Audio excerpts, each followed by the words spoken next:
Welcome to the Terrible Podcast with your hosts from SteelersDepot.com, where you can find all your latest and greatest Steelers news. It's Dave Bryan and Alex Kozora, always lit, talking Steelers. And now, here's Dave and Alex.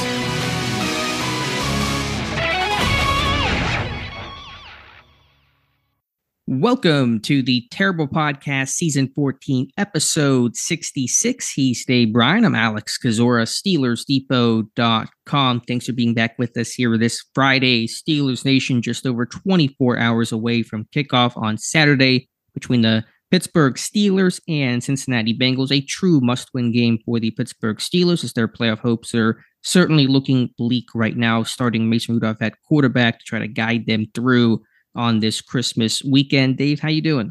I see what you try to do there with the whole guide. Yeah, it's so played out though. It's like the 87th person to make that joke today. You trying to run that like you're trying to run Die Hard's a Christmas movie. Well, it is very clearly. No, surely it's not. All right, happy holidays, Alex, and excited to get into kind of talking about the upcoming Bengals. I think we both agree that there are no expectations. We just sit back and watch, keep our mouths shut, and watch. But we have a full preview. We got Jay Morrison back on from Pro Football Network to talk to us later on in the show. And we've had obviously a few transactions to recap, and we can talk about the injury report here, whatever way you want to go. Let's get after it. Yeah, let's do it. And a little bit later, we'll talk about the number one story in sports right now that's been talked about a lot, but it's really important. Will the Detroit Pistons ever win a game? 26 straight losses. You following that losing streak up there? No, I haven't. I haven't had time to do that. I've been too busy fighting off these porn bots on Twitter, Twitter X and all like that. But no, I haven't been paying attention. All I know is I think that mid-season tournament went pretty good overall. Was received pretty well. I don't know if you caught up any of those games there, but it'd be interesting to see if at some point Las Vegas out here gets an NBA team. You think they would? It's probably a good location for it. So we'll see what they decide in the future. But Dave, let's bring it back to Pittsburgh, and let's start with some of the roster moves made yesterday. And it's going to be probably a busy day Friday for elevations and signings. And so there'll be a lot to talk about, recapping things come Monday. But as of yesterday, the team making a roster move, waiving running back Anthony McFarland Jr. He may return on the practice squad. This is likely to open up space for somebody like an Elijah Riley to be activated off of IR, but the number 4 running back inactive for the last several weeks, unable to get a hat. McFarland officially released. We'll see what his future is in Pittsburgh, but clearly he's on the roster fringes of Pittsburgh and the NFL right now.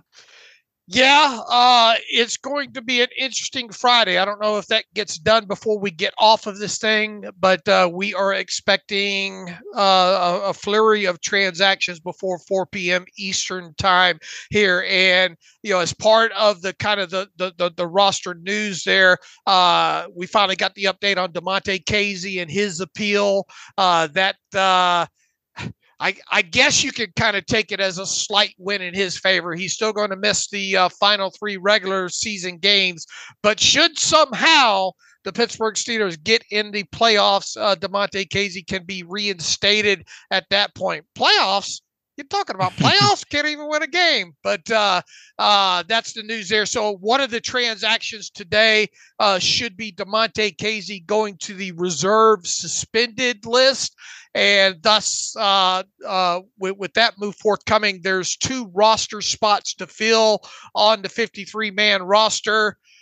It's going to be probably some combination of either Myles Jack or Eric Rowe going to the 53, or only one of those guys getting elevated and the other guy going to the 53, and then Elijah Riley. He had his window opened up earlier this week.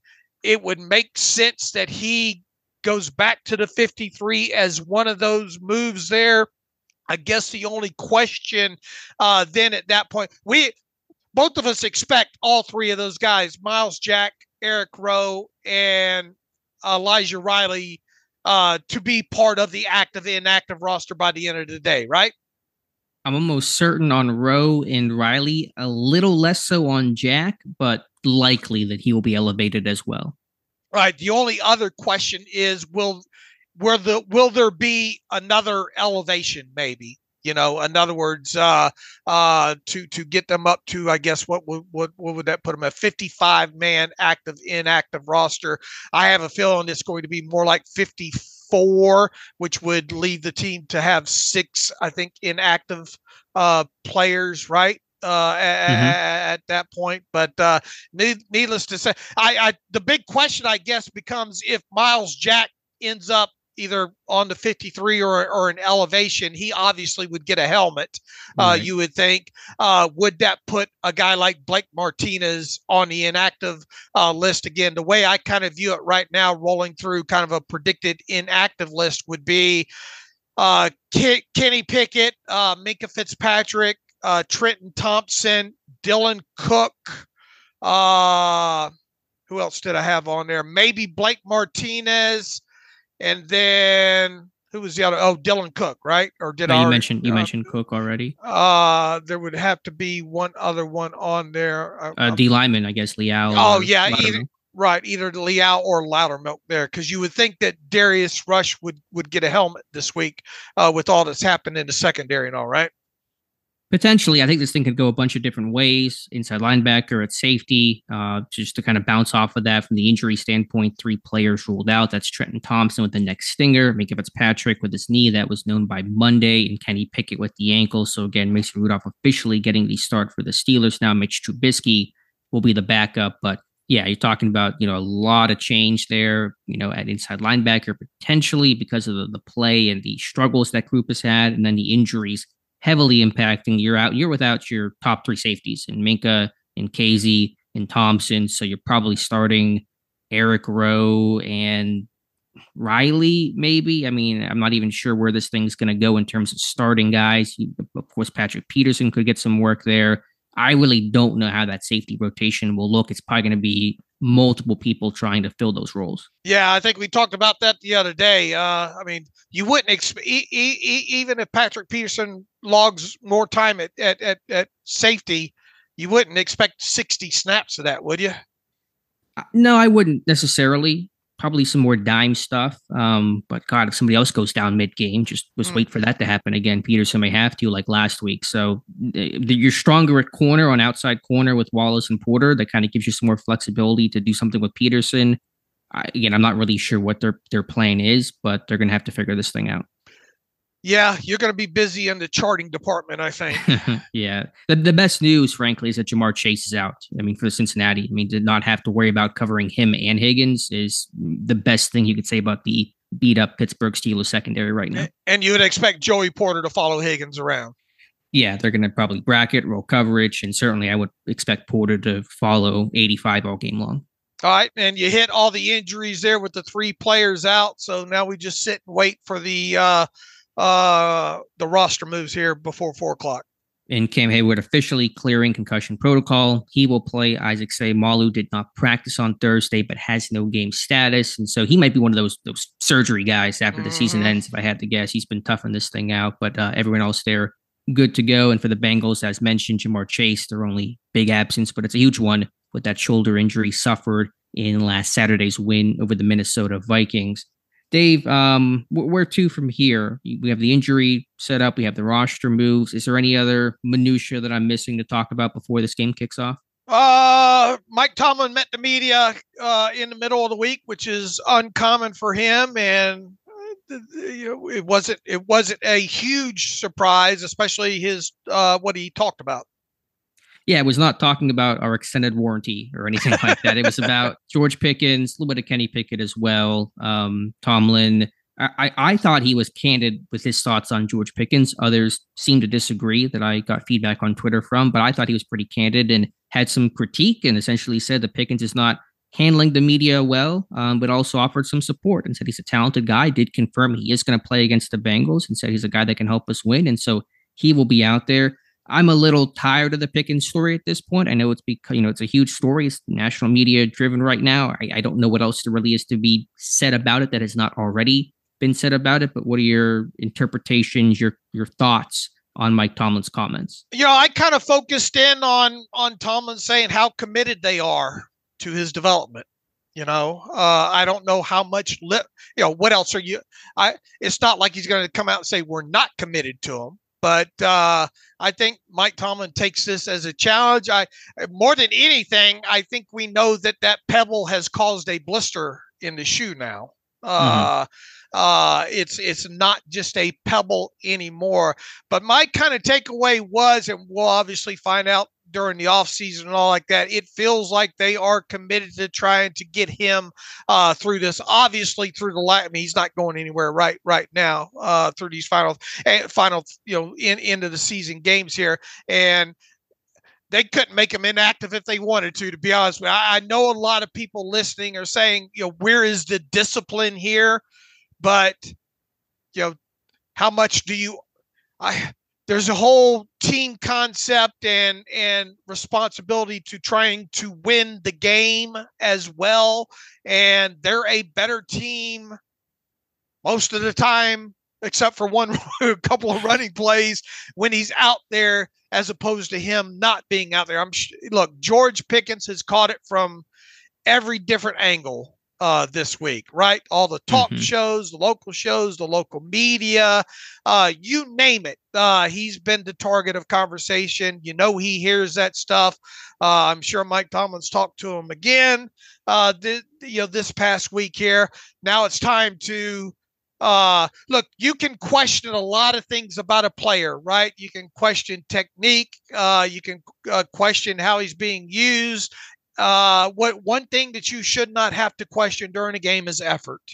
And this really is a big picture thing this week when it comes to the Pittsburgh Steelers anyway, because we both agree we have no expectations this week as far as an outcome. I think overall you're starting your third string quarterback. This is a game that, coming off of 3 games that you thought they would have won, at least 2 of them here, they didn't. This is a down and out situation with this organization. The thing, when we get to whatever the outcome is of this game on Saturday, when we roll back through the TV tape and we roll back through the all 22, the one thing that we better not be able to point our finger at is effort from any player, and George Pickens specifically.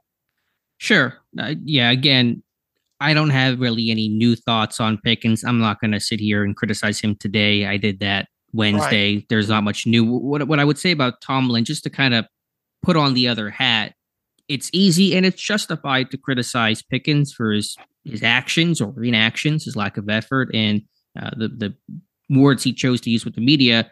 But I can appreciate Tomlin in some ways in his commentary supporting Pickens and saying he's a talented guy. We're going to work with him. It's our responsibility to develop him. I think Tomlin really owns that sincerely, because, Tomlin does not need to be another person being hypercritical of him. There's a time to call it out and say it's not acceptable. I imagine those things have happened behind closed doors, but the entire world is criticizing George Pickens right now, understandably so. So someone should be in his corner. Someone has to try to really work with this guy. And Tomlin, as he said in the past in that famous Pivot podcast he did, I think last year, he's all in until he's not. And so they're going to work with Pickens as much as possible and be all in until they decide that they have to be all out. And when that line is, I don't know, but that's going to be the approach there. So as much as he needs to grow up and, develop and mature, someone has to be there to help guide that. And I can appreciate Tomlin in some respect defending that and saying we're here for George Pickens, and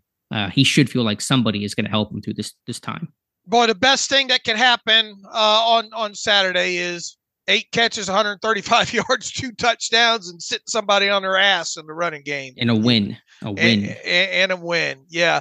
We did a lot of talking about culture and trying to best kind of come up with what put your hands on and feel it and what is culture. And Bill Cowher was on the Pat McAfee show on Thursday. A long but entertaining and informative interview. If people listening missed that, you can go see that. Obviously, I think on YouTube they might even have the whole Cowher interview cut out and up there by now on there. Cowher, I thought, gave a good, quick description about kind of the George Pickens thing and culture. And here was his quote.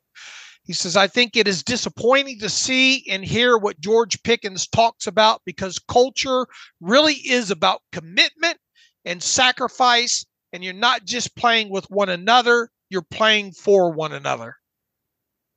Yeah, I don't disagree. That's what Pittsburgh has been built upon. That's what good teams do. And that's where good cultures come from. And you also want to, hopefully have that player leadership element of it too. What's the old adage? On bad teams, nobody leads. On good teams, coaches lead players. On great teams, players lead players. But they're missing some of that leadership. I believe Jerome Bettis, spoke about that they're missing some of the offensive leadership that, Pittsburgh had years and decades ago. So, yeah, there's no question about that. And again, for a team that's trying to fight and scratch and claw and playing poorly and struggling to find a victory, you have to be detail oriented. It becomes more important than ever to do those little things well. So that has to change. And when you screw up, you have to own it. I mean, if George Pickens had just come out with the media and just said, I own it, I made a mistake, I think you can forgive that and move on. It happened with Deontay Johnson. You respect him for it. He owned it publicly, privately. We're all good. Let's be better and move on. That did not happen. That might be the not the most damning part, but that's another element of why this criticism has gotten so hot around George Pickens. All right, moving on past the. I don't want to sit here and bang, and I know you don't either, and I know the listeners at this point probably tired of hearing and reading every post on Steelers Depot be about George Pickens. So where to from here? Let's actually maybe throw it to Jay. You mentioned earlier, Jay Morrison covering the Bengals for Pro Football Network. You can follow him on Twitter, and you should, @byJMorrison. We'll take a break and come back with Jay to get his thoughts on Cincinnati. And welcome back to the Terrible Podcast. It is Friday. It is week 16 of the NFL season. It is Pittsburgh Steelers hosting the Cincinnati Bengals on Saturday afternoon, another Saturday afternoon. This one at Acrisure Stadium in Pittsburgh, the Steelers' final home game of the season. Obviously, the second of two meetings with the Cincinnati Bengals, a game that both these teams really need to have. And that means back with us, had him on a couple of weeks ago, Jay Morrison. Jay is the Bengals beat writer for Pro Football Network. Been covering the Bengals for a long time, a lot of different outlets. So hopefully you heard the show a couple of weeks ago when we had him on. With all that, Jay, happy Friday. Welcome back to the Terrible Podcast with Dave and Alex, and happy holidays. Hey, thanks for having me back. It does seem like it was just a couple weeks ago, but yet it seems like forever ago because these teams' fortunes completely flipped since the last time we talked. Yeah, and even if you look back at that game, a game that the Steelers were fortunate enough to win there. Since then, the Bengals have been playing really good football overall. Jake Browning really has kind of settled in to that offense. The Bengals obviously coming off of a pretty interesting game, to say the least, against the Minnesota Vikings last Saturday. Let's start at the top here. I think one of the things we talked about with you, and I know Alex and I talked about, was even when Jake took over for Joe Burrow in that game, I think that Burrow was injured in against the Ravens. He looked comfortable, didn't look too big for him there. Obviously, he didn't have the game that he wanted to have against the Steelers, but since then, he's looking more and more comfortable in that offense there. What are some of the just covering them like you cover them, what has been sort of the biggest development or things that you've seen with Jake Browning since we last talked to you? Yeah, I think it's more so the people around him and the people in his ear. They have really leaned in to the running game and the screen game since that Pittsburgh game. That was 16-10, as you guys remember. The Bengals only ran 42 plays in that game. They only had 8 handoffs in that game. They flipped that completely the following week against Jacksonville on Monday night. Really ran the ball a lot. Finally got rookie 5th round draft pick Chase Brown involved, and he made some huge plays right off the bat. That's been a major difference. They don't typically run the ball well against Pittsburgh anyhow. And it was just, I don't know if it was more of a stubborn thing or what it was, or if it was just the fact that they kept having so many 3-and-outs, and they just didn't feel like they could afford to have an inefficient run and then be looking at 2nd 10, 2nd and 9. Whatever the reason, they threw that game plan out the window, and now Jake Browning with these screens, and not just to the running backs and the tight ends, but we saw it in the Jacksonville game. They threw a lot of just wide receiver screens to Jamar Chase early in the game to get him going, to get him confident, to see completions, kind of like a shooter seeing the ball go through the net, get in the rhythm. And he's just, it's been remarkable what he's been able to do the last 3 weeks. I mean, I think everybody thought he could play well. Nobody thought we would see this. I mean, we're talking about historic numbers that he's putting up, and it's been, they haven't reworked the entire offense, but they've leaned into some different areas. They're running the ball better, more power and duo, and it's just all clicking. And Jake deserves a lot of credit, but I think Zach Taylor, the head coach, and Brian Callahan, the offense coordinator, deserve a lot of credit too. And I think Zach Taylor should get some Coach of the Year votes this year. I don't think he's going to win it, but managing the Burrow injury and keeping the team right through that, and then really rolling before he gets injured the second time, and now doing this with Jake Browning, it really has been remarkable how this offense is probably playing as well as it has been at any point this year, even when Burrow was back to full health. You know, Jamar Chase obviously going to miss this game and all. And I think the last time these two teams together, I think it was the other wide receiver, T. Higgins, that missed a game due to injury.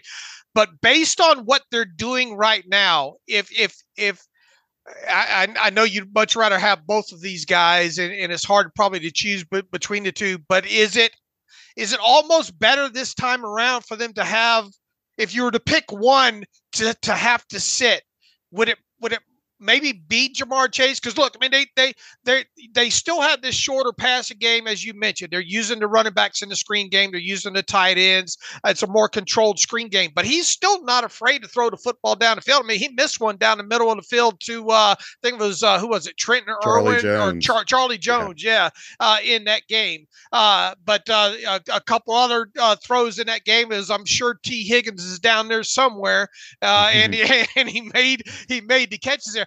But long story short, you know, is it almost better that it's Higgins that he has for this game, maybe in lieu of Jamar Chase, or is it really kind of a wash there? No, I don't think it's better, because I mean, they're both fantastic receivers, but what they do, they move Chase around so much, and he's in the slot, he's in the backfield, and he's doing orbit motions, he's doing all these different things that demand the attention of the defense and affect the way the defense is going to play just based on where they put him and where they move him. They don't do that as much with T. Higgins. He might line up in the slot every now and then. He's not going to be in the backfield. He's going to be outside, and you know what you're going to get. So I think they would be better off if they had Jamar and not T. But that said, you can never underestimate the power of a contract year, and that's what T. Higgins is in. And it has not been a good season for him at all. He's had injury, and even when he's been healthy, he hasn't produced. He finally looked like T. Higgins last week. So I think that was a big deal for him. And, you know, target wise, yes, he's going to have to pick up the slack, but they last week they completed passes to 11 different guys. 9 of them had two or more catches. So you mentioned it, Jake Browning he's fearless. He will take shots wherever, and he will also, the proverbial, take what the defense gives you. He's not going to lock in on T. He's going to spread the ball around. And I go back to last year, you know, that Chase missed 4 games with a hip injury, and the game coming out of the bye was at Pittsburgh, and Higgins had 9 catches for 148 yards. The Bengals scored 37 in that game. It's one shy of their all-time record in Pittsburgh. The offense didn't really miss a beat without Chase last year at times. So that's what they're going to have to pull off. Maybe they don't need 37 this week the way the Pittsburgh offense is playing.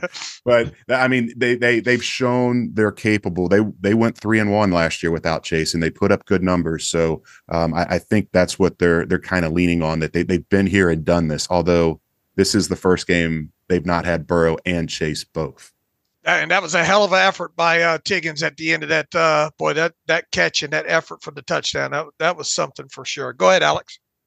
Jay, one of those guys that has been getting more involved and probably will be more involved with Chase out is tight end Tanner Hudson. Interesting guy, came out in 2018, finally having his breakout season. What's his story and how is he getting more integrated in this offense? Yeah, it's another one where it's like, what took you guys so long? I mean, he looked great in the preseason. They signed Irv Smith in free agency, kind of a prove it deal, 1 year, 1.3 million, and he just hasn't been what they had hoped. And it's like, why not give Tanner Hudson a shot? And they finally signed him. I think it was week 3 or week 4, and he's been terrific. He's been Jake Browning's go-to tight end. He was Joe Burrow's go-to tight end when Burrow was playing.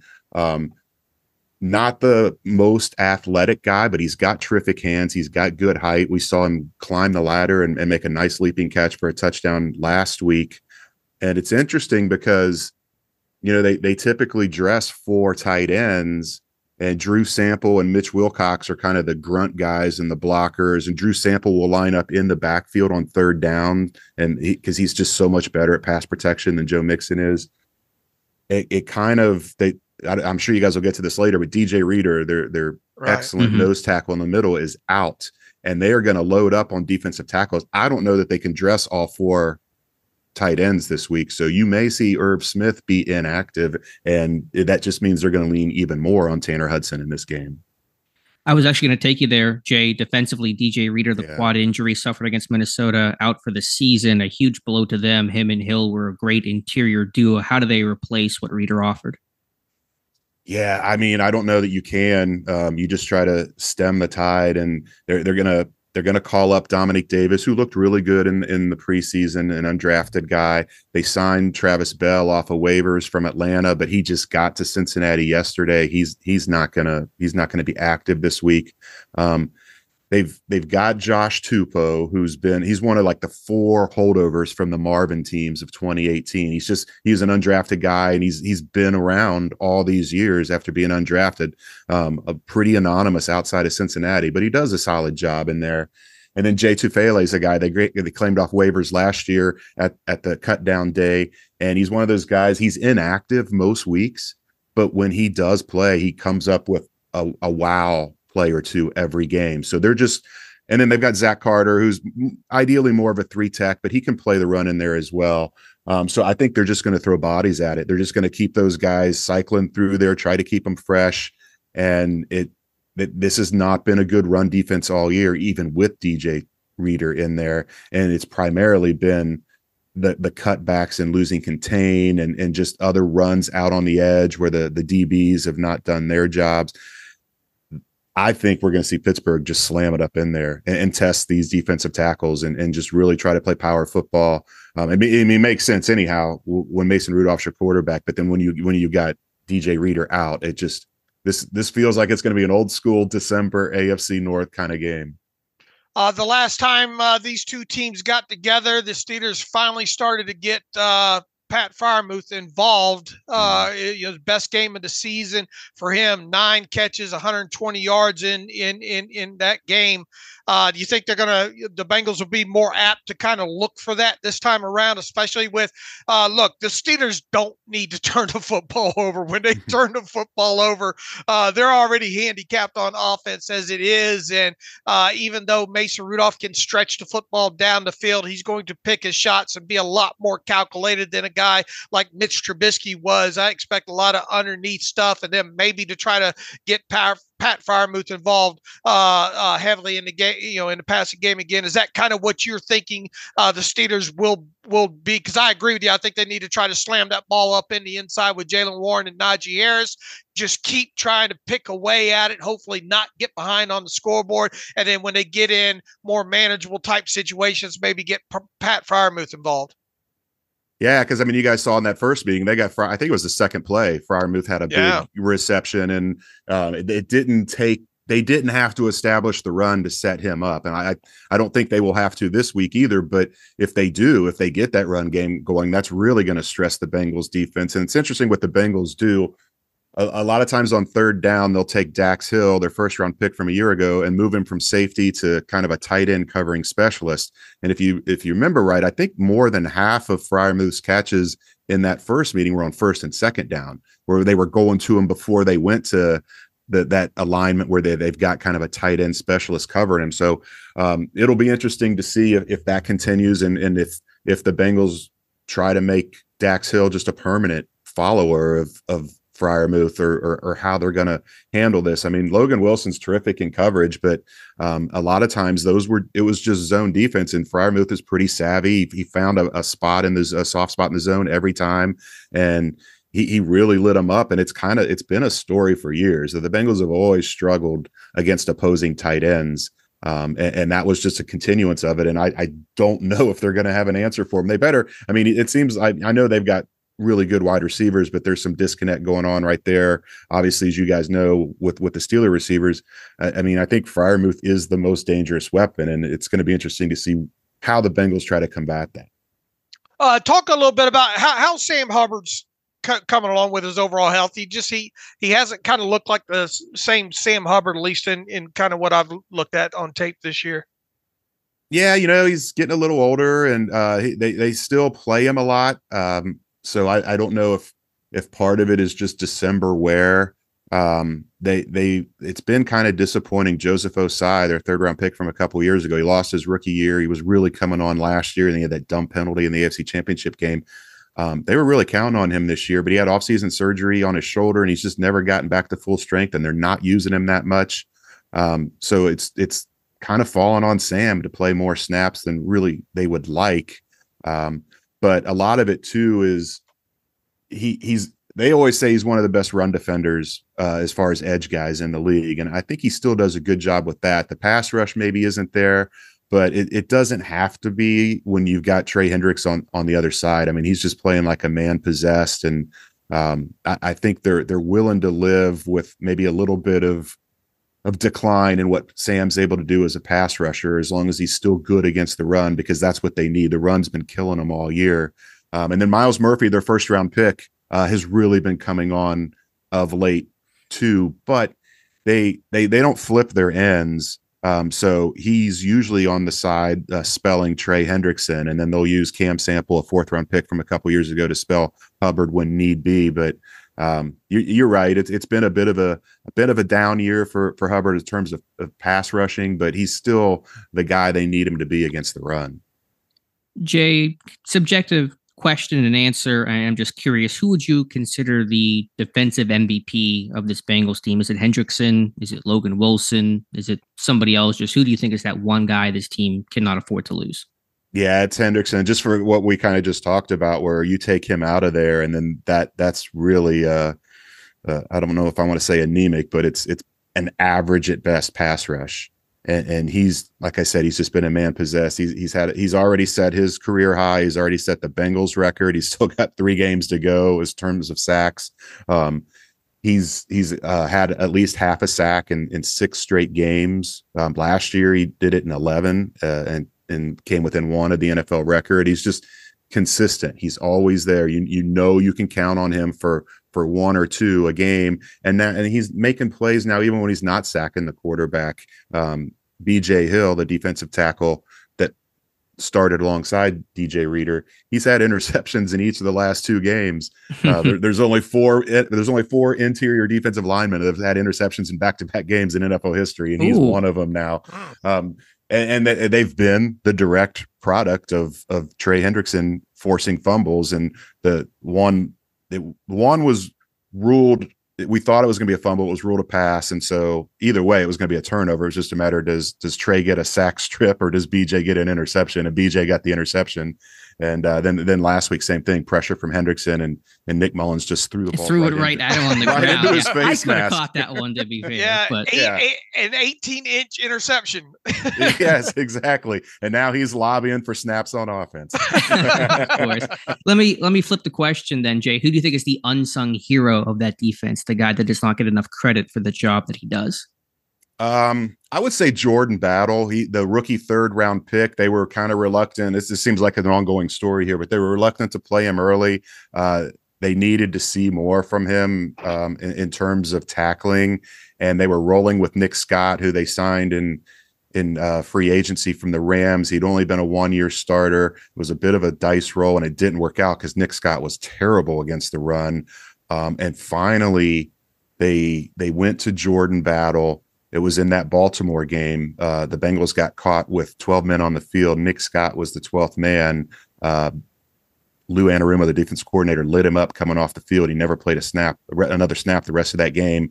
And Jordan Battle's been the guy since then, and he's been terrific. I talked earlier about the run support on the edges. He's been their best tackler. He's really brought a level of physicality to that secondary, and he makes some mistakes as a rookie would, but he's really taken over, and he's allowed that shuffle where when Dax Hill moves to cover the tight ends on third down, then Nick Scott comes in and he's the deep single high safety, and he's fine in that role as long as you're not asking him to come up and run support. So Jordan Battle has really let Lou Anarumo do what he does best, which is play chess and move guys around and try to adjust on the fly.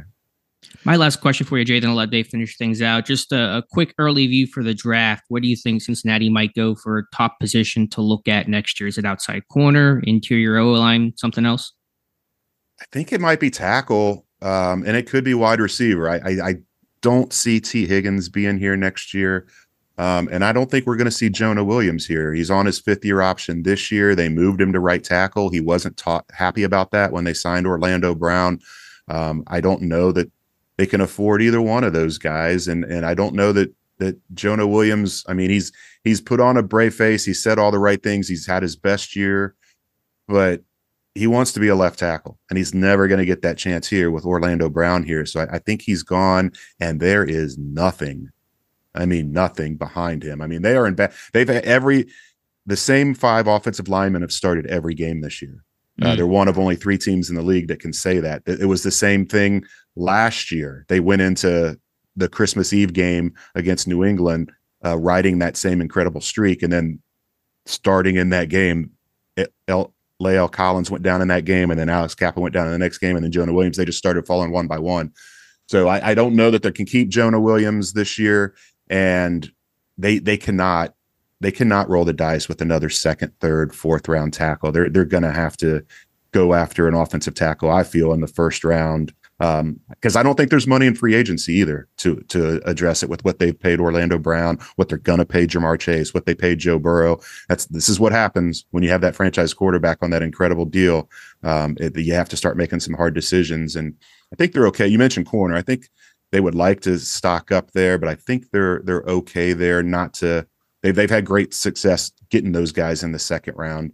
So I think it's either a wide receiver complement for Chase or most likely offensive tackle. Jay, you've covered before I get your prediction for the game and all. You've covered the AFC North and obviously the Bengals for a long time.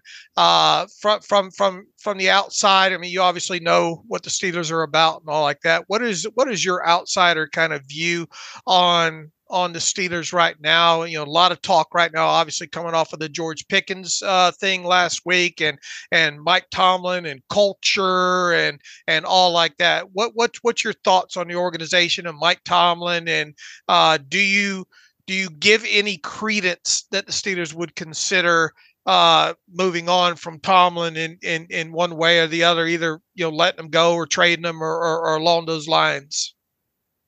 I mean, I think they'd be insane too, but this is what happens in the league. I mean, you look, Marvin Lewis did things that no Bengals coach had done before, but it gets stale at a point. It's almost like, it's not like you're making a change just for the sake of making change, but sometimes you need that infusion. I don't know that Tomlin's there yet. Tomlin's had far more success than Marvin did, but it is curious. Like, you just don't see that from Steelers teams, that what Pickens doing with the loafing and then saying he didn't want to block because he didn't get hurt. I mean, that's if you told me a wide receiver said that and I power ranked the teams that guy played for, the Steelers would be 32 of 32. I don't know how much that is seeping into the overall culture. But, you don't have the Ben Roethlisberger. Now you got TJ Watt, you got guys that are incredible leaders on the defensive side, but somebody needs to kind of take that offense by the throat and say, this isn't Steelers football. And I'm not just talking about the scheme, but just the attitude and the physicality. It's like, that doesn't look like Pittsburgh football, what we're seeing there. You think they move on from him? If you were to bet right now? I don't know. It's a great question. I wouldn't, but not being close enough to it, I guess we see. I mean, I wouldn't be surprised at all to see him go 3-0 down the stretch. That's just what Tomlin does. When their backs against the wall, they find ways. I mean, you guys are well aware he's never had a losing season, but he has had losing records in December, and they find a way to play well at the end of the year. So I think these last 3 games will really tell a lot. If they go in the tank and this ends up being a 6-game losing streak, then yeah, maybe they do move on. But if they right the ship and get to 10-7, and even if they don't make the playoffs, if they're right there at the cusp and they win 3 in a row to end the year, I think you got to bring him back. All right, what you got, Jay, before you head out for the drive to Pittsburgh today? Both these teams need this game. The Steelers obviously are not officially eliminated if they lose it, but boy, it gets a lot tougher than it already is now. This game back in Pittsburgh. What do you have as far as a prediction on this one? Yeah, I think points are going to be at a premium. I said this on our podcast, and I'll stick with it here. I'm going Bengals 20-10. I don't know how Pittsburgh can score without getting a defensive score, which is very possible. But I don't know. The quarterback situation seems like it's too much to overcome, especially when you've got a guy like Mason Rudolph stepping in. It's one thing if he's got everybody clicking, playing hard around him, but we just talked about that's not the case. They've got some issues with Pickens. And so I feel like this, as I said earlier, going to be a slugfest, an AFC North December game, low scoring. And I just think I've seen enough from Jake Browning that I think the Bengals can get to 17 or 20 points. And I think that'll be enough to win the game. All right, tell the people what you got going on over at Pro Football Network, and best concert you ever seen, being you're a concert addict, and what's the best thing on an Arby's menu? I'm an old school. I just like the regular classic roast beef sandwiches, but I will say the best thing on the Arby's menu is the jalapeno poppers. I get those at a lot. Anytime you see that as an appetizer at a restaurant, that's my go-to. And for a fast food place, those are fantastic. Man, best concert. That's tough. I've seen so many. My wife and I hit 20 this year. Oh, wow. Yeah. So now we've already got a few lined up for next year. Man, you know what? I'm a hard rock guy, but I went by myself to Indianapolis to see Luke Combs in April, and it was incredible. Now, part of it's because I got there early. I got in the front row, but that was probably the best one I've ever seen. And as far as at Pro Football Network, I've got a story up right now on all the playoff possibilities for the Bengals, who they need to be rooting for beyond, who Bengal fans need to be rooting for beyond the Bengals. Should be big Texans fans, big anti-Broncos fans. And then I've got a story up as well about what they do with Jamar Chase out, what this could look like with T. Higgins kind of moving into the alpha role. Well, Jay, we certainly enjoyed having you on twice this year. People can follow Jay on Twitter/X at by Jay Morrison. We'll have that in the description of the podcast episode. Jay, have a safe trip. Happy holidays. Merry Christmas. Appreciate having you on. Maybe we'll hook up with you during the off season here to talk about some pre-draft stuff on top of it back on a podcast episode as well. But as always, thanks for joining Alex and myself on the Terrible Podcast. Hey, maybe both these teams sneak in as upset as wild cards, and they both pull upsets, and maybe there'll be a third meeting in the playoffs. Who knows? But thanks for having me on. Merry Christmas, guys. And welcome back to the Terrible Podcast. And again, our special thanks to Jay Morrison for taking some time around the holidays before he travels out to Pittsburgh for Saturday. Be sure to follow Jay on Twitter at by Jay Morrison. Check out his work at Pro Football Network. Dave, always good to have Jay on the show. Yeah, absolutely. And probably going to try to have him on during the off season. And we already got some of his thoughts during that interview about some directions he could see the Bengals going in the draft there. And he's obviously covered the AFC North and the Bengals for a long time. So appreciate having him on, and kind of got him at short notice as well, too. So as always, a few of you are really, really good about this, and we appreciate it. Let these guys know that they're heard on the podcast, please. If you get a moment and if you partake on Twitter/X, get on there to buy Jay Morrison and just thank him and wish him happy holidays and let him know that you appreciate hearing him on the podcast. Yeah, please do. I'd really appreciate that. Your favorite concert, Dave, or maybe a recent concert you've gone to? His was a recent Luke Combs. What say you? Oh yeah, it won't be country. I'll tell you that. There's way too many on that list, Alex, that I remember and don't remember. Probably more than don't remember. But, right after I moved out to Las Vegas here, Iron Maiden came through again. It was a very entertaining show out here in Las Vegas. Grew up a huge Kiss fan, obviously. Have seen Kiss more than I've seen any band out there. But I've experienced some, there was a show, and it probably doesn't rank up there with our listeners, but there was a show, I don't know what, back in the late 80s, early 90s. This was after David Lee Roth was on his solo tour. Cinderella opened up for David Lee Roth one time in a show that I saw. And man, what a great show that was. I remember just being, because both the band and David Lee Roth were really into it. I was pretty tuckered out from that one. One of the early shows in my life that I saw was Saga, Girls School, or Girls School was the opener. Saga was the middle band, and then Quiet Riot. This is right after Quiet Riot started to get big, would come on, Feel the Noise and all like that. That was a very entertaining show. I've seen Ozzy live several times, wore me out. Dio, Ronnie James Dio, back when he was alive, man, I was a huge Dio fan growing up. Man, I could write you a book about some of the shows that I've seen, and they're I've seen a lot of them. Okay. Well, you got to write that book someday, because you got some stories there that I'd like to hear some more of. But Dave, let's you and I preview this game between the Pittsburgh Steelers, who are sitting at now 7-7, riding that 3-game losing streak against the Jake Browning-led Bengals. And as you think you kind of framed it well with Jay, it's a much different Browning Bengals team than we saw in week 12. Browning making his first start against Pittsburgh, then struggling, Pittsburgh getting a 16-10 win. And since then, Cincinnati's really found their groove offensively. They've scored 27 points in their last 3 games. They've won their last 3 games with Browning at the helm, despite injury, despite no chase in this game. To me, this Bengals offense is still a potent one that can put up points. Well, would you know that that Browning is a backup quarterback based on the tape that you watched since the last Steelers game? And I think Jay made an interesting point there too. How little they ran in that first game overall, and that ended up being a huge detriment. I know Zach Taylor took a lot of heat for that.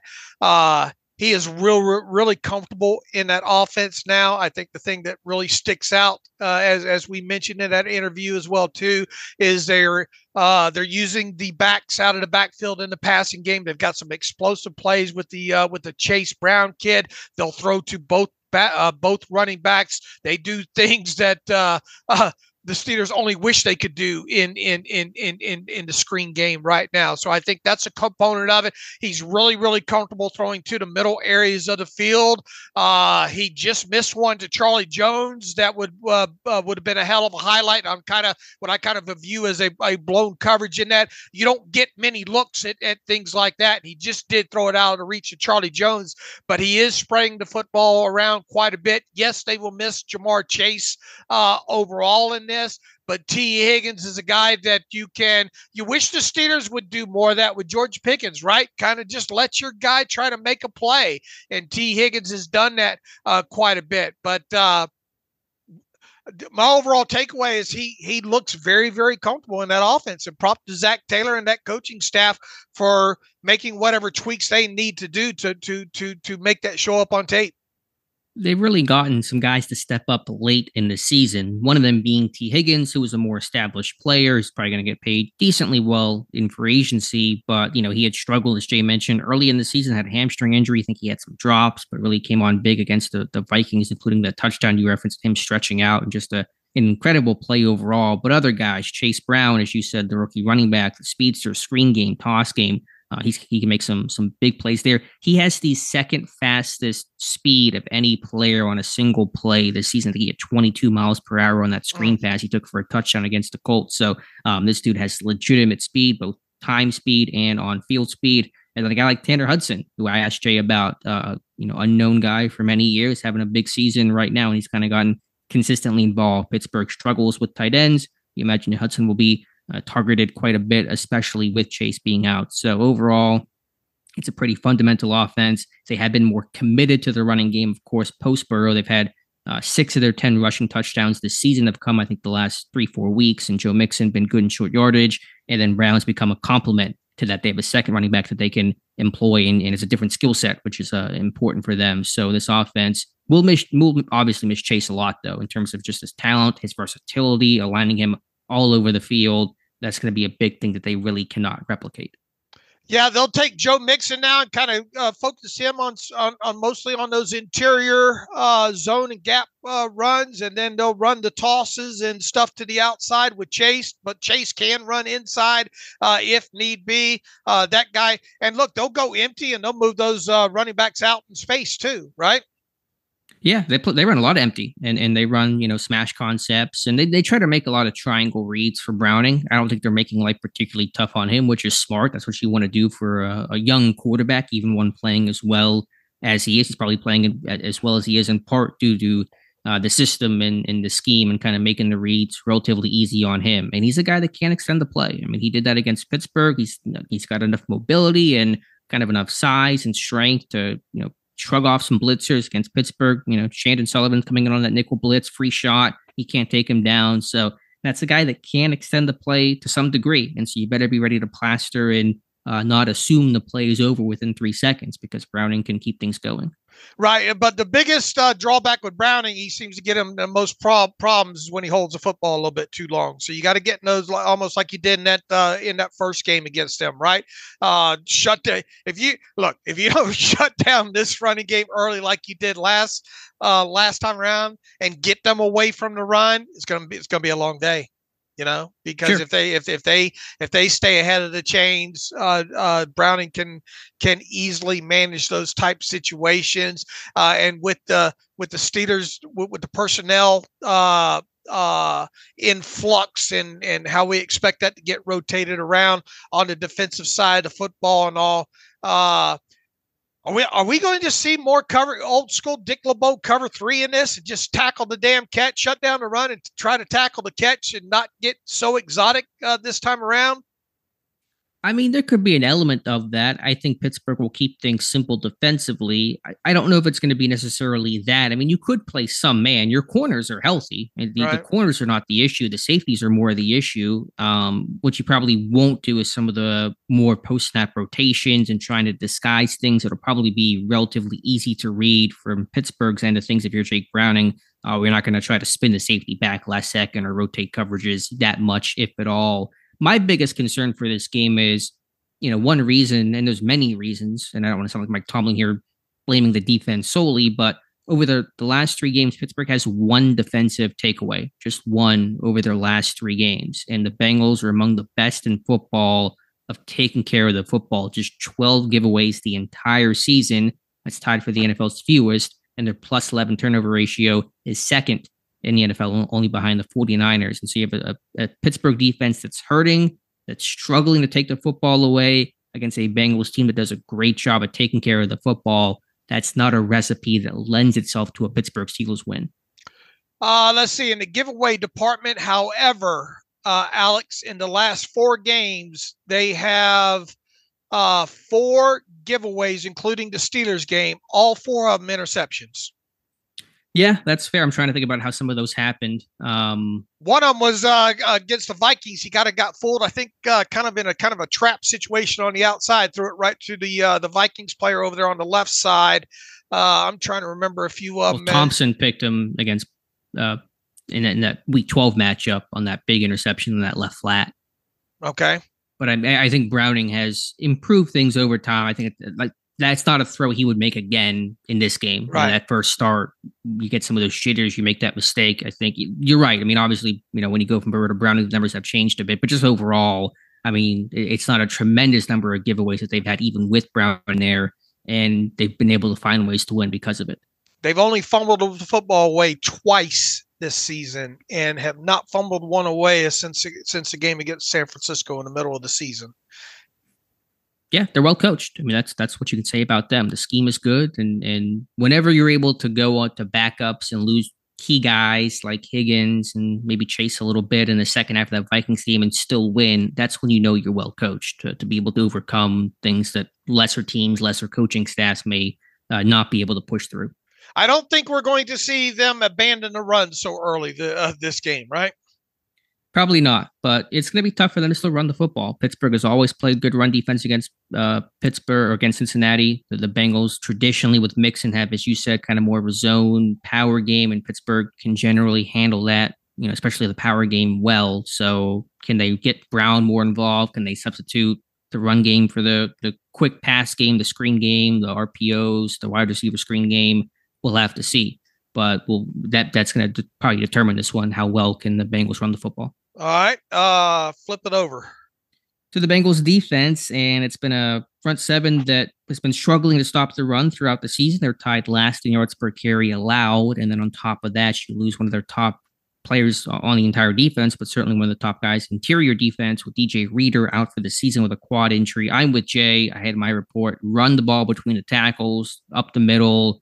The replacement for Reader, Josh Tupou, I thought he struggled against Minnesota. I think you have to run the ball downhill, straight ahead. That's the key in this one.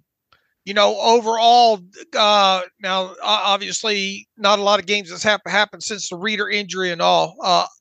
On runs exactly up the middle, 66 of those this season, they're allowing only 3.39 yards per carry. That's ranked second in the NFL. Now that the dynamics of all that's changed, right? With no Reader, and there's not enough, probably not enough sample size to be even worth talking about there. But everywhere else, as far as directionally goes, if you look at left tackle, they're ranked 22nd overall. If you look at left end, they're ranked 24th overall. If you look at right guard, they're 24th overall. And right tackle, this is, and I think I kind of highlighted directionally the way to run in that first meeting against them as well too. I think I said the same thing. They've got to run right against the Bengals. Regardless, they have got to try to run the football, and they've got to be successful on it. If they do, they take a lot of onus off of Mason Rudolph. Like to see Mason Rudolph kind of under center, maybe more than this team normally likes to do. Maybe do some play action off that at some point.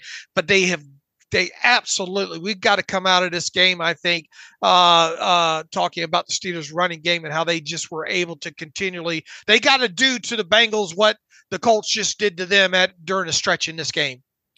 And they did it in week 12. They ran for 150 something yards against the Bengals, and Najee Harris and Jalen Warren averaged 5.2 yards per carry. So the run game has faltered dramatically the last 2 weeks, but they just had a month ago a great rushing performance against Cincinnati, who is now without one of their top run stuffers in Reader. So you have no excuse to run the ball well. And yeah, it may not be literally up the middle, but again, between the tackles, over guard, left, right, power runs, whatever the case is. But I wouldn't put the ball in the perimeter too much because our linebackers are good. They fast flow, and they got some secondary support in Hill and Hilton and those types of things. So I imagine you're going to see some of those 5-1 and 5-2 fronts. The Bengals have been running fairly commonly. It's become pretty standard practice around the NFL. So can you get through that first level, hit the second level, and find some daylight? But regardless of how you do it, you better run the ball effectively.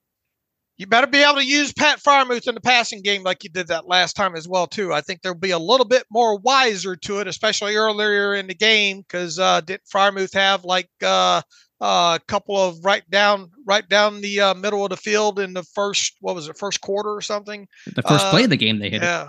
Yeah, and then they came back to hitting Freiermuth early in the game again as well, too. He obviously had his best game of the season. It feels like he's going to have, probably not as big of a game as that, but he's going to have to be involved again in the passing game, I think, as a complement to the running game in this one. Sure. And can you scheme things up a bit? Because they have good linebackers. They can run and cover in Wilson and Pratt. So it was kind of the play action that worked. And the Bengals do play a lot of cover two on early downs. And they were playing cover two on that first snap where they hit Fryermuth for, I think, 24 yards. And that's kind of their personality. But I'm sure the Bengals are aware of that too. And will they change up some things? Will they kind of present some cover two looks pre-snap and then maybe rotate post-snap to try to fool a quarterback like Mason Rudolph, who has not played a lot of football recently? It's always tough to know, because you want to attack it because it's worked before, but you wonder, okay, the Bengals have to know they have a weakness here too. Are they going to adjust? So you're never quite sure that kind of chess match. But you're right, they are a cover two personality on early downs. On second, very specific, but on second and medium, second and 6, second and 7, watch for cover two, but with a nickel blitz from the field. Watch for a Mike Hilton blitz, second and medium. They kind of run that as part of their tendency, but overall, they're kind of a base cover two team. And especially when you have your less mobile of the three quarterbacks back there now. Yeah, in terms of the blitz you're talking about. Right. Yeah, and that pass rush in general. I mean, it's a pretty solid pass rush. Hendrickson is just a monster. He's got what, 15 sacks this year. It's one behind TJ Watt. I mean, he could end up leading the NFL in sacks for all we know. If he has a couple of good outings here to finish out the season. So he made an impact in that first game. Their pass rush elsewhere is not significant from any one guy, but they get it from different people. But Hendrickson versus Dan Moore is going to be the matchup to watch. Very concerning there, especially the last several weeks with Dan Moore, right? Definitely. And their pass defense number wise has not been great in terms of completion percentage allowed and passing touchdowns and yards per attempt, but they have 15 interceptions. That's tied third in the NFL. So they're a group that can get after the quarterback and take the football away. So can Rudolph do the thing that Trubisky could not, which is take care of the football? And he's going to have to at some point. He says he's not going to come out and chuck it down the field first play of the game. But at some point, you're going to have to take your calculated shots. And that's what they have to be. They have to be leveraged, calculated shots. And, George is going to be wanting the ball down the field for sure. Man, can they finally – we talk about it every week. Can they finally get some of these slants involved and some of this middle of the field stuff? Man, the yards after the catch is just sickening with this team near the bottom of the league. Once again, I don't know how much of that Rams game that you watched last night, but man, it just seems like everybody schemes things up better than the Steelers do, not only in using the middle of the field, but putting their wide receivers in situation. That Puka, what can you say about that Puka, man? Golly. What and a fine. Were getting hot and bothered by Kevin Dotson last night. Man. I specifically, because I had some time last night, I had the Cincinnati tape running on the computer, but when that Rams game got underway, I specifically wanted to sit there and watch Kevin Dotson play in that game. And quite honestly, I probably watched probably 65% of those offensive snaps and focused entirely on Kevin Dotson. And I have not seen the PFF grades, even if they're up yet this morning. But man, Kevin Dotson's played a hell of a game over there at right guard for them. But the other thing that stuck out watching that game again, and yeah, I know it's the Saints, yada yada, but they just do such a great job of scheming guys open and doing a good job after the catch. And boy, Matthew Stafford, for his age, can still sling it, still put the ball in pinpoint accuracy there. So Mason, this team, we talked about it. This team just cannot suffer turnovers no matter where they are on the field, because we've seen them get the ball over on downs at the opposition's 1 yard line, right? And you might as well count that as a turnover in those situations there. So they cannot turn the football over, especially on shorter fields, because this Bengals offense will definitely make them pay. For sure. And I should mention in my commentary about the lack of takeaways, they have blocked 2 punts, which are essentially, to me, turnovers and even more dramatic than actual defensive takeaways. But the defense itself, looking at just them, to start the year, they were so good they were feast failing. They were giving up big plays, but they were, taking the ball away. They were making big plays.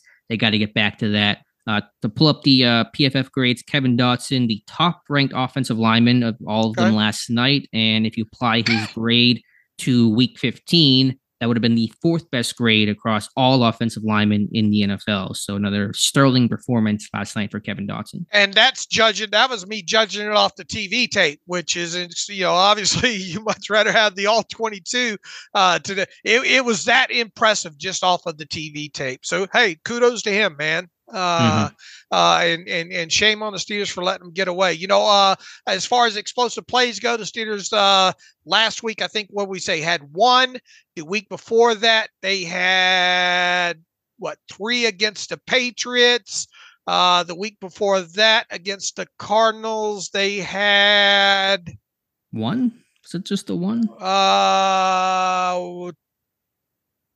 They had 3. 3. Again there. So they 3-3-1. And what was the game before that?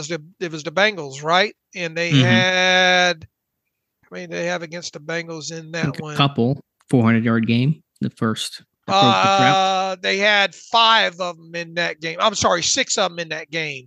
They had, and a couple of them were on the ground too. They had, Najee had a 22-yard run. He also had a 20-yard run. They had the 2 long ones to Pat Freiermuth down the middle of the field. They had the deep one left to George Pickens for 43 yards.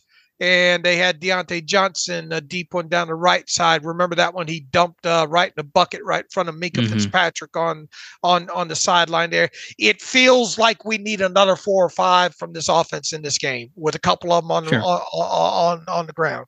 Especially with how bad this team's been on third down, even in manageable third down situations. And to go back to that, my last point for the Bengals defense, it's not new. You saw it back in week 12, but on third and long situations, they're going to bring a lot of pressure looks, at least simulated pressure. They're going to put every guy in the A gap. They're going to mug. They're going to show these really intense kind of Brian Flores-like blitzes.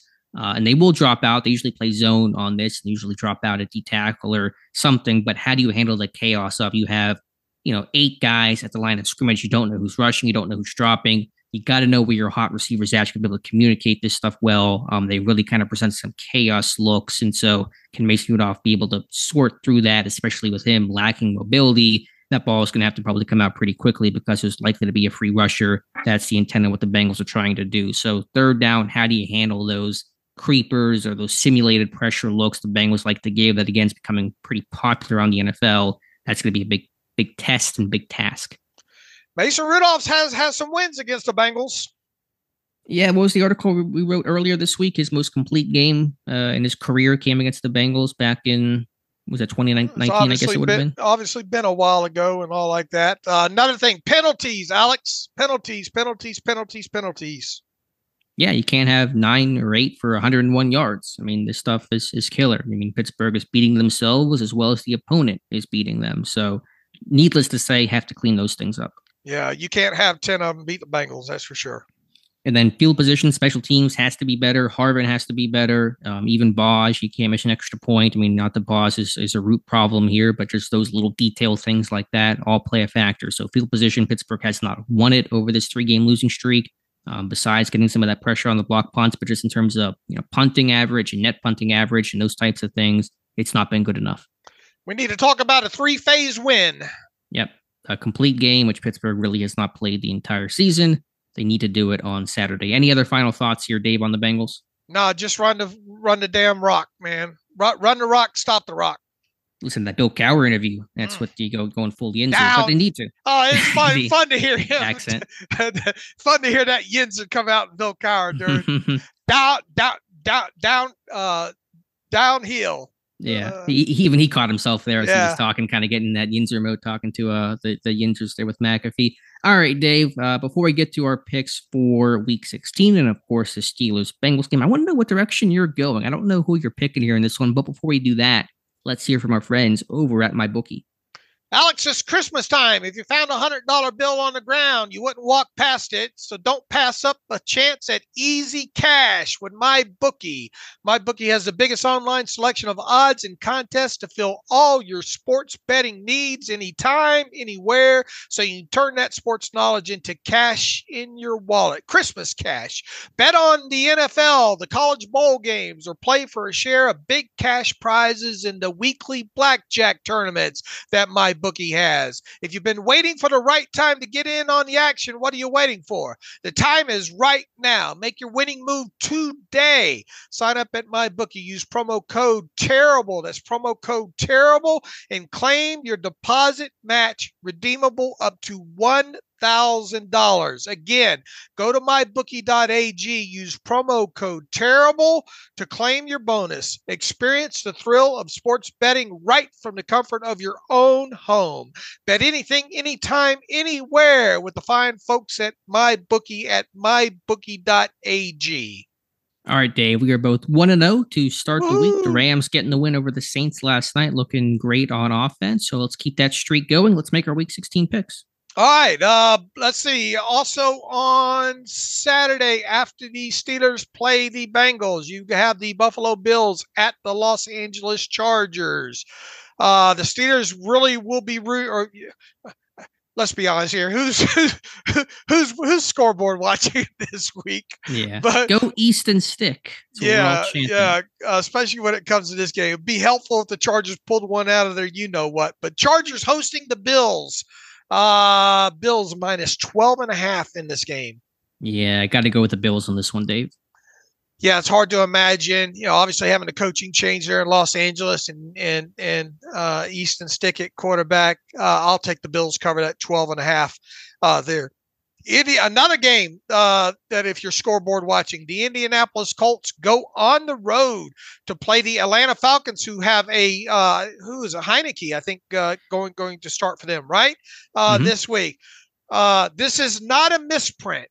Falcons at home, favored by 2.5 over the Colts. How are the Falcons favored? Hey, you got me, what am I brother. Missing here? I smell a rat. This is a rat. This is a rat here. Well, I'm taking the Colts.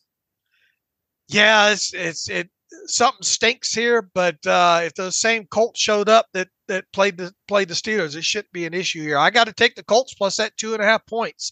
Minnesota Vikings at home against the Detroit Lions. The Lions on the road, favored by 3 points. Only 3, yeah. I know it's a road game for them, but they're rolling right now. And I'm going to go with Detroit. I'm going to hold your hand, walk with you on this one as well, too. I'll have the Lions lay the 3 points. A game that you wish both teams could lose. The Houston Texans are hosting the Cleveland Browns.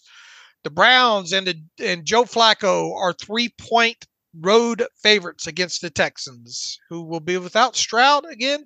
I believe so. So it's Joe Flacco and Case Keenum to help determine some playoff stuff, not things you would expect. When the season began, kudos to the Texans, to D'Amico Ryans for getting that win against Tennessee to kind of gut that one out. I know the Browns defense still hurting, but they're finding ways to win. The Browns defense is going to do enough to overwhelm Keenum with Garrett and company, although Garrett and Tunsil should be a great matchup, but give me the Browns. I'll walk with you on this one. Give me the Browns, lay the 3 points. The Seattle Seahawks, coming off of a big win against the Eagles the other night, go on the road trying to keep their playoff hopes alive. Laying 3 against the Tennessee Titans on the road. Do we know the status of Geno Smith? Is he a go in this one? I don't know for sure. I think he's going to be back this week, though. Okay. I assume he'll be back for next week against Pittsburgh, but either way, I will take Seattle. I'll take Seattle as well, too. Let's see. Green Bay lay the 3 points in that. Green Bay Packers on the road against the Carolina Panthers. Packers laying 5 on the road. Panthers got a win. They, kudos to them for that. I mean, the Packers have kind of struggled a bit recently. Can the Panthers at least cover? Nah, I'll still stick with Green Bay. Yeah, another one I'm going to go with you. We're matching up hand in hand here. I'll take the Packers lay to 5 on the road. Let's see if we differ on this one. The Jaguars on the road against the Buccaneers. Baker Mayfield's playing some good ball right now. The Buccaneers obviously still in the running to win that division. Buccaneers at home. The Steelers could use a Buccaneers win in this one. Bucks are laying 2.5 points against the Jaguars at home. I'll say they get it. No one's really talked about Tampa Bay. And Baker's having, you said, a solid season. That defense is decent. I'll go Tampa Bay. Man, the Jaguars have been in a tailspin, right? Peterson's got to get them back on track. I think the Jaguars win this one on the road. So give me those 2.5 points. I'll go different from you on this one. Pick'em game. The Miami Dolphins are hosting the Dallas Cowboys. Pick'em. This one's tough. Is this in Miami or in? It's in Miami. I think Dallas has really been bad on the road this year, haven't they? They've had some struggles. So for that, I'll go Miami. I'll go Dallas to straighten this one out. Give me Dallas in the pick. I'll go opposite with you on this one. The Chicago Bears are hosting the Arizona Cardinals, a game not many people will be watching. The Bears are 4-point home favorites in this one. Just missed knocking off the Browns on a Hail Mary, or at least would have tied the game? Or no, that would have won the game. Yeah, that would have won it there. Bears laying 4 at home against the Cardinals. Yeah, how does Mooney kick that one out of his own hands to would have won the game? The Bears have fought, though. I mean, despite their issues, and felt like Eberflus was 100% going to be fired, still probably will get fired with it, but they're fighting. I'll go with the Bears. I'll go with the Cardinals in an upset on this one. Give me the 4 points there. Denver Broncos hosting the Patriots. The Broncos are 7-point home favorites. Another game scoreboard watching if you're a Steelers fan, if you're into that. I'll take the Patriots. They're going to keep the score down. They're going to play good defense. May not win it, but they'll cover. I'll take Denver and lay the 7 points opposite from you there. Kansas City Chiefs are hosting the Raiders. Chiefs 10-point home favorites in this one. I think Antonio Pierce they're going to be scrappy. I know they're coming off that high of that crazy win over the Chargers. They won't put up 60 something again, but I'll say the Raiders cover. I'll take the Chiefs, lay the 10 points. The Giants on the road against the Philadelphia Eagles. The Eagles need to get back going here, laying 13.5 points at home against the Giants and Tommy Cutlets. Yeah, it's a big line. This one's tough. Just, can the Giants cover it? I'll say the Giants find a way to cover it. I say they don't. I'll go opposite of you on this one. I'll lay the 13.5 points with the Eagles at home. What should be a very entertaining game. The San Francisco 49ers hosting the Baltimore Ravens. This is the Christmas night game here. The 49ers laying 5.5 against the Ravens. Super Bowl preview, do you think, Dave? It could be. 49ers are, boy, man, they're doing. They got it figured out right now on both sides of the football right now. Yeah. And same in Baltimore. This is going to be a really good game. I don't know which one to go. I'll take, you said a 5-point line. 5.5. 5.5. Yeah. Just too big of a line for a game that should be close. I'll hopefully assume it lives up to its billing and expectations. I'll say the Ravens at least cover this one. I'll go opposite you on this one. I think it's a touchdown game by the Niners, so I will lay the 5.5 points against the Ravens there. All right, I don't know which way you're going. I got a feeling I know which way you're going on this. Cincinnati Bengals on the road against the Pittsburgh Steelers. My bookie now has this line up to Bengals 3-point road favorites. Yeah, I mean, I don't have a great gut feeling for this game. I know Pittsburgh is struggling in so many different ways. I think Rudolph can maybe provide something to them, at least not the mistakes that Trubisky was stepping this team into. And you're right, the Bengals' run game was not effective at all in that first matchup. And I don't know how well they're going to really run the ball in this one either. I kind of go back to your school of thought here, Dave. Pittsburgh has to show it to me. And so I'm going to take the Bengals in this one 23-20. I'm not going to be shocked by a Steelers win despite all their issues. I think there are some things to match up well. Not having Chase is obviously a huge game changer in Pittsburgh's benefit, but Pittsburgh just has to show me that they can win this game, play a complete game. They have not done so. The Bengals are playing well with Browning. They're schematically strong. I'll hit the Bengals by 3. Man, how many times have I said, if not now, win? If not now, if not this game, if not this one, win. Yeah. If this were to be termed a watershed moment for the Steelers, it would be it'd be like Rocky 3. It's the third. It's Watershed 3. Could you make a movie out of that? Watershed 3. What would be the tagline of that? I've gotten to the point now where I got to see it now. I think I've picked this team the last 3 games, and obviously they haven't won. If not now, win. They're going to have to show me that they can win a game like this, and I'm going to pick against them. I've got this 23-16 Bengals over Steelers. That's the first time you picked against Pittsburgh, I think, in a while, right? I'm trying to think back the last time. So is your hope just kind of run out, or is it just the show me aspect? Yeah, has to do? Look, I mean, I'd like to think that Mason will be able to help them some on offense, but with all the injuries on defense, and it almost feels like you can count on a miscommunication or a blown coverage or two in this thing. The defensive line just feels like it, if ran at enough, and on the field for a while, they might give up some ground in the middle of that thing. It's all aspects of it, man. The inside linebacker positions, the Bengals would be foolish not to use their tight end and try to attack the Steelers in some situations. And I expect Browning to be careful with the football. The Steelers are going to need a couple of takeaways. They're going to have to run for 130 yards. They're not going to be able to turn the football over. Just so many. It feels like so many things have got the bingo cards got to get punched just perfectly for them to win. And they're going to have to show me they can do that. So that's why I'm going against them this week.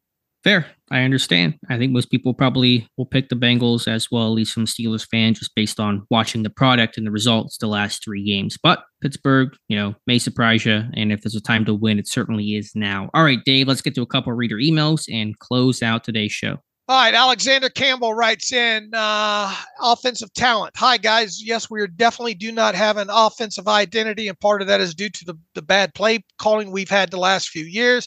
But I think the bigger issue is that we just don't have talented enough offensive players. When healthy, every team in our division has multiple players who would be the best player on our offense, positional value aside. He goes on the list. Ravens, definitely Lamar, probably Linderbaum and Andrews, Browns, Chubb, Taylor, and Batonio is definitely, he says, maybe even Cooper. Bengals offensively, definitely Burrow and Chase. He has maybe Higgins and Orlando Brown Jr. Is there anyone on the Steelers right now who you think will rise to this level? Do we need to keep spamming offensive players early in the draft, regardless of recent sunk cost, to fix this issue? Thank you, guys. You're the best. Merry Christmas. He says, P.S. I spent almost 13,000 minutes listening to you guys this year, according to Spotify. God bless you. I don't think my wife has spent 13,000 minutes listening to me.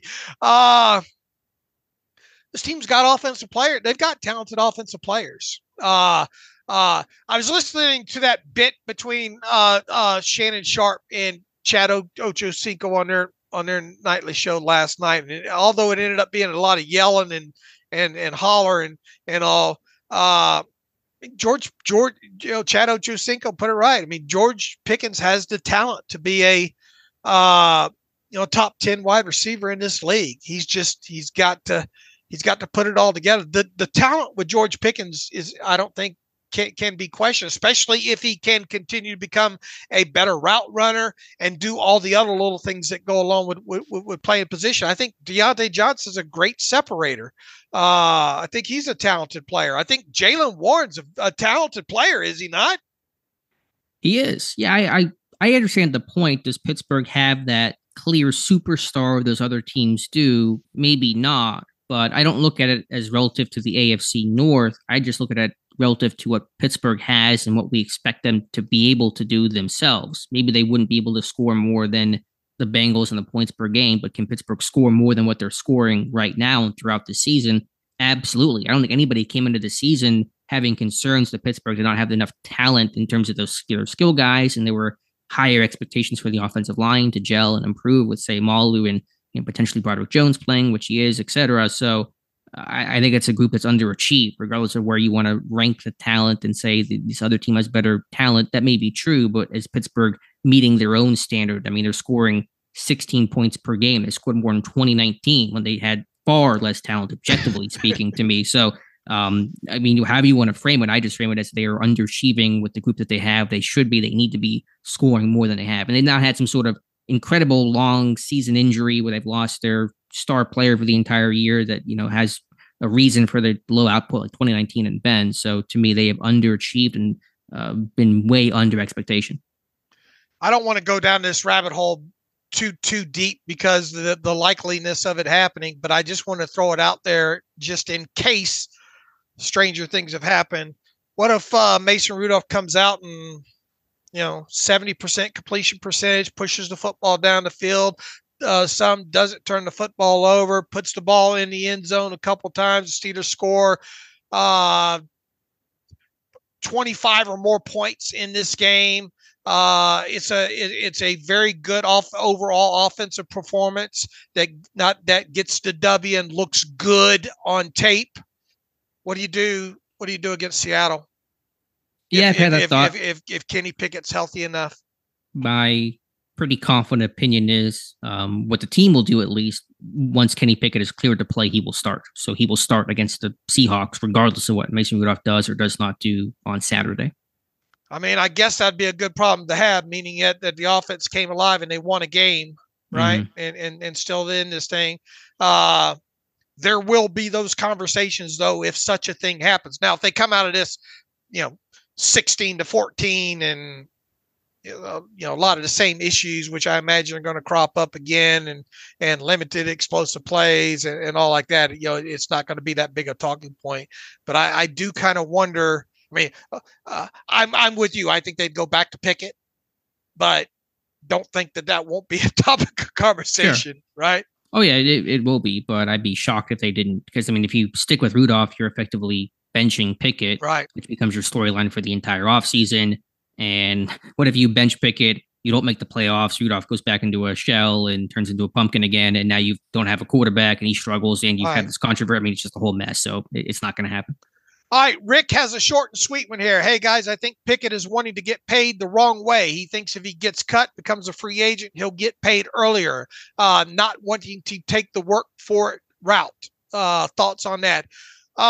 Look, the guy's just not – he's frustrated. Frustrated is the best way to describe George Pickens right now. Now, does he think that he's going to be able to force his way out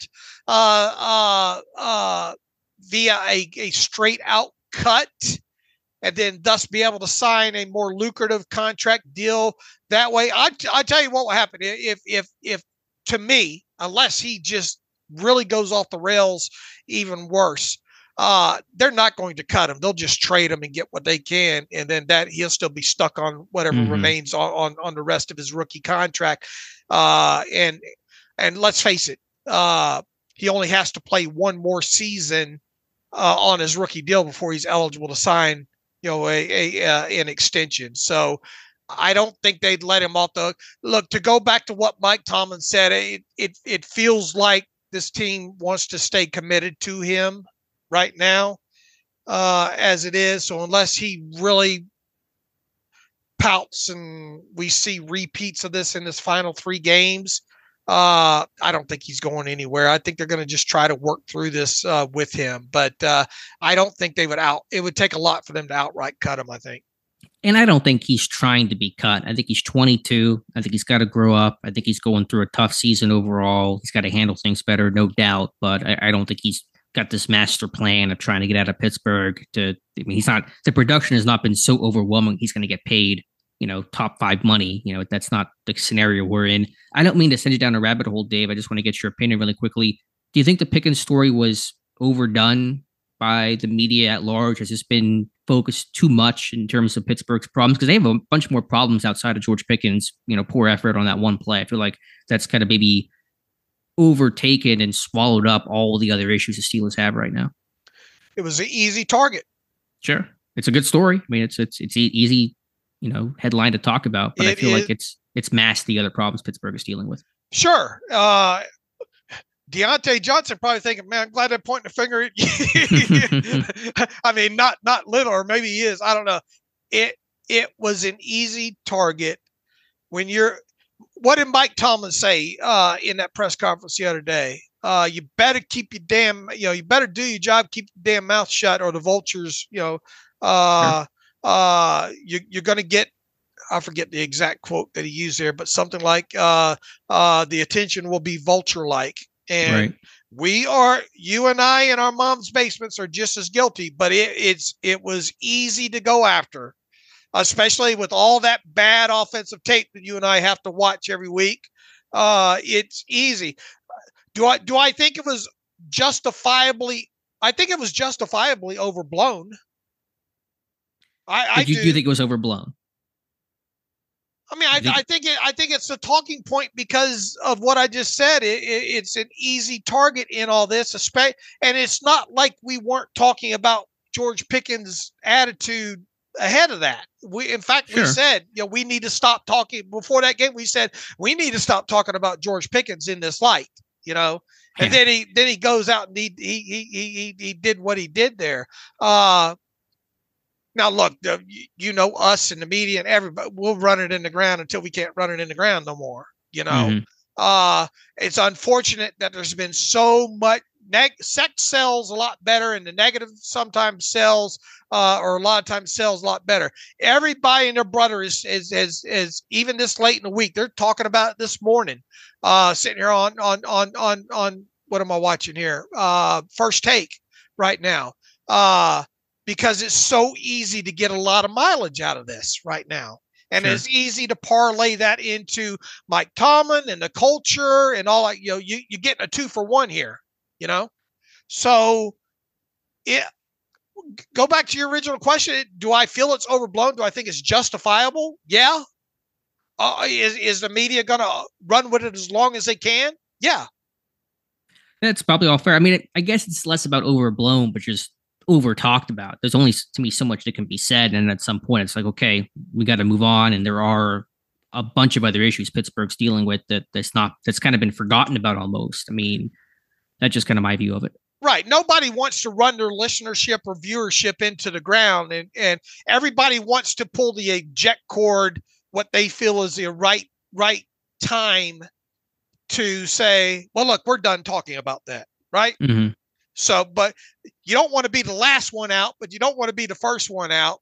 And here we are dedicating the final 5 minutes of this show. Sure. I'm being a little hypocritical here by bringing it up, but right. I'm just kind of like a 24-hour guy. I'm going to talk about a story for 24 hours, and then I'm kind of moving on to the next thing after 20. Like in my ideal world, don't always get that. Obviously, the job is the job, but I'm like 24 hours and we're moving on. Yeah, but we haven't done that on the site in this podcast. No. Again, I mean, that's just my ideal, how I personally, would prefer things to work, but I understand it's not how things work. And then, I mean, again, Pickens just said on his media session, hey, I screwed up. I got to do a better job. We're not probably talking about the media is not talking about this as much to the degree they're talking about it now. It was the play and then the follow up on the comments. It really wasn't until the comments he made that the national media kind of picked up with the story and really began to ran with it. Yeah, he made it worse by what he said versus what he should have said. All right. Again, Deontay, he had a miserable play equally, but he owned it. He accepted full responsibility, and we all kind of moved on from there. That's the path to take. Let's hope we're not talking about him in a negative light on Monday. Let's just leave it at that. All right. Okay. Dan Devlin writes in, hello, gentlemen. I pray all is well, or as well as can be expected. Can you explain why the loss of the top linebackers has caused total collapse of the D? Is this all communication related? You were discussing culture identity last show.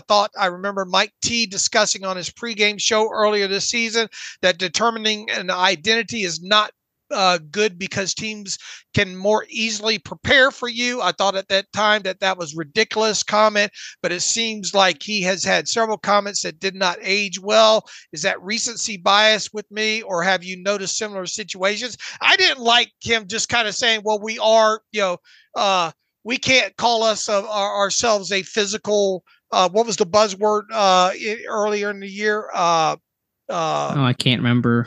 Something ball. Bully ball? Was it bully ball? Bully ball. Yeah, he tried to distance himself. Look, a lot of things haven't aged well with Mike Tomlin coming out of his mouth this year. Look, a lot of people are going to be talking culture and identity with this team for the rest of the season, unless we start seeing something that resembles culture and identity, plain and simple. So that's being beat to death right now in the media. Right now, as it is, trying to define culture, and if the Steelers lost the Steelers' way, those are all the buzzwords that are going to continue to be talked about. I didn't like the way he kind of handled determining the identity to kind of what Dan's referencing earlier in the year, but that's so many weeks ago now. They just need to win a damn game now. and not have their effort questioned along the process. Alex, can you explain why the loss of the top linebackers has caused total collapse of the D? Is this all communication related? It's a big part of it. I mean, there's just anytime that your starters are kind of working on, fourth, fifth string options, playing D, E, F type options, you're going to feel that in some pretty significant ways. And when it affects communication, when it affects schematically what you can or really can't do, you may limit things, may not be able to do certain things because you're worried about the communication. There really is a domino effect to that in a lot of ways, not just communicating the call, but what calls you can try to communicate. There's a big aspect and kind of hidden element to that. So I think that's probably a large reason for those issues. And plus, Pittsburgh asks as much from their inside backers as any team in football. They got to communicate. They got to play the run. They got to blitz. They got to cover. They got to do everything. That's why they've wanted a Ryan Shazier, a guy that could do it all, and they had success whenever he was healthy before his injury. So when you lose those guys and you're, for all those reasons I mentioned, I think you really kind of feel the mounting weight and the toll that losing, Holcomb and Alexander has on this team. All right, well explained. Michael Moore writes in, instead of asking what has happened over the last 5 games, should we be asking how 6-3 happened? If the title of the story for the first half was sustaining the unsustainable, then the title for the second half has to be the regression to the norm, he asked. He says, I built a simple linear regression model, blah, blah, blah, using the last 3 seasons of data that predicts expected wins for each team. Why don't you and Alex pause here and guess how many expected wins the 2023 Steelers have and how many teams are below them? We don't have time to do that, but he says, okay, the answer is through 14 games, the Steelers' expected win total is 2.78, according to his model. There are 5 teams below them: Tennessee, Carolina, New England, the Giants, and the Jets. And the only team with more wins than expected than Pittsburgh, 4.22, is the Jets at 4.26. In other words, the Steelers team has no business having won 7 games. This is a team based on what they've done on the field this year and nothing else, that should have 2 to 3 wins and should finish the season as a 3-14 football team, drafting in the top 6, he writes. I don't think what we've seen over the past month and a half is any worse than what we saw the first 10 weeks. They've just stopped magically pulling wins out of thin air. Look, we talked about those. There's been a lot of ugly football that we've watched this year, right, Alex? And even the post-Mac Canada, not a lot has changed here. Is it as he frames this? It went from the sustaining the unsustainable to the regression to the norm. It's hard to disagree with everything that he's written, along with the model that he's saying he built. Yeah, I mean, I don't know if they're 3-14 bad based off of that model, but regression to the mean and being unable to sustain. When you're a team that this will be the 3rd straight year Pittsburgh has had a negative point differential for the season. It's tough to win when the opponent on the year is scoring more than you, obviously. It's tough to win when you're an offense averaging, even on their best day, 17 or so points per game in the NFL, even though scoring is kind of down this year compared to other seasons. So, I mean, in some respect, it's not a shock, but to see, you still thought they would beat the Cardinals and the Patriots, and the turnover degree, the turnover spiking offensively for Pittsburgh and the way that they're beating themselves is really things you didn't expect and things that are more controllable. So from that aspect, you didn't expect them to crash this hard, even if you figured 7-4 and 6-3, they weren't going to really challenge to be one of the top teams in the AFC. It's probably a middle ground they probably should have fell to, and they've kind of really gone to the floor instead. Right. Now they've got 3 games to show that they can probably sustain the unsustainable again, right? Yeah, I guess so. All right. Let's see here if I can get to one more here. Cameron Andrews, tinfoil hat. Good morning, Dave and Alex. Longer time listener. It's been a while since I emailed. Okay, welcome back, Cameron. Question: I know it's hard to predict injuries, but should the Steelers try to do more to keep Sutton and Edmonds this past offseason? Also, would you rather have Kenny at 70% or Mason fully healthy against the Bengals? My last tinfoil hat question, if we were to trade George this upcoming offseason, what do you think he will bring back? He says, I'm thinking a third and a fifth. Let me know. All right, let's start with the first portion of this. Should they try to do more to keep Sutton and Edmonds? Sutton is somebody that Alex and I talked a lot about, thinking that they probably should have done a better job of doing. Edmonds, for the sheer fact of the availability aspect of him, and while not flashy, knowing what you at least you could rubber stamp pretty much what you get out of him. And then now looking at, obviously you don't know how injuries are all going to play out and all like that. I'm less concerned about Edmonds than I am thinking that they should have done a better job with Sutton, but I can understand why Edmonds is being thrown into this question along with Sutton. I think the two biggest things with Edmonds, the value that he brought is, you mentioned his availability. The dude just almost never missed time. And then it allowed Minka to kind of be Minka. You saw Minka have to play in the box a lot more this season. Now, of course, Fitzpatrick's season's kind of been a wash with all the injuries. It's just been a really tough year for him, regardless of whether or not Edmonds had been around. So that's why I kind of see the value in Edmonds. And yeah, I mean, Peterson, I think, has settled in. I think he's played fine after kind of a tough first month of the season. So I feel a little not as strongly about my issue with them losing Sutton as I did in the offseason in the first month of the year, but I still think they should have retained Cam Sutton. I still believe that. What about Kenny at 70% or Mason fully healthy against the Bengals? I mean, I think you look at practice reps, and Pickett didn't really get the reps this week, so I'm okay with Rudolph starting. I get it if Pickett's not all the way back, you don't want to risk maybe any further injury and things that we don't want that guy having to rehab for 2 months after the season ends, and he's kind of got his whole offseason process delayed and screwed up. So I'm good with Rudolph starting.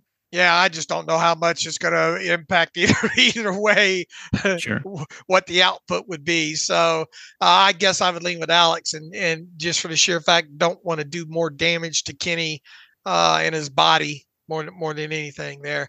As far as the George Pickens trade question, Cameron, with all due respect, we've George Pickens out this week on the podcast. So how about ask us a little bit later in the process here? All right. We got through quite a few emails here, and this is going to turn into a long show with the interview and all like that. You got anything else to add, Alex? Any moves in, any breaking news on the Twitter machine? I'm not seeing anything. Probably something will break the second we stop recording, but Merry Christmas and Happy Holidays. We'll be back Monday, and hopefully there'll be a win under the tree as a good gift for you and I, Dave. That would be nice to at least talk about a win and a little bit better football overall there. So listen, here we are on the 22nd. We will be back on, is Monday Christmas Day? Monday is Christmas Day. All right. So I guess we'll be back on Christmas, right? A Christmas episode of the Terrible Podcast. But until then, hope everybody, if you're out traveling and doing holiday stuff with the family and friends or whatnot, be safe. Don't drink and drive, please. We want you back listening to the show on Monday. Happy holidays to everybody. And look, you can follow me on Twitter /X at Steelers Depot. Follow Alex at Alex_Kozora. Follow the show at Terrible Podcast. Email the show, theterriblepodcast@gmail.com. If you like what we do and want to donate, SteelersDepot.com. Hit the donate button, ad-free version, SteelersDepot.com. Find the ad-free button. Go that route. As always, thanks for listening to the Terrible Podcast with Dave and Alex.